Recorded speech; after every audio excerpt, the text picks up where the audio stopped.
新光三越新天地首次甲知识馆伫生活馆合作，用设计工作者甲推广生活美学角度，点出四大主题。当中有用伫台湾手工制作的工艺家具、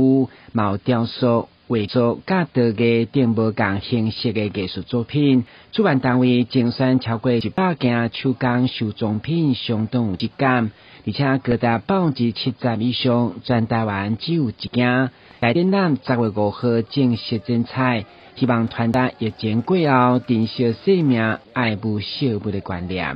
从艺术与空间对话的角度来告诉大家，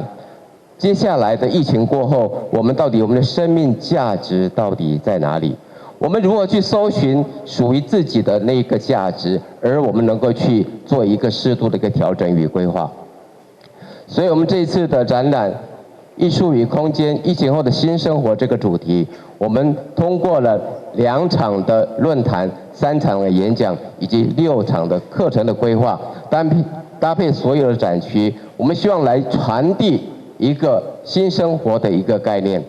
其中疫情，互真侪人重新思考生命的价值，嘛改变了生活甲消费的习惯，甚至是面对生命的态度。会中透过艺术鉴定的角度，要互艺术更加打进生活，更人性化。会中文化局主编嘛出色推荐，邀请大家放慢脚步，好好来欣赏难得的艺术收藏。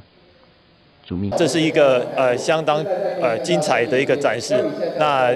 把我们在疫情之后对于一个生活跟艺术的一个想象，再结合空间、结合设计、结合创意这样子一个方式，让大家重新思考疫情之后一个比较简单的生活，但是却是隽有艺术化的生活。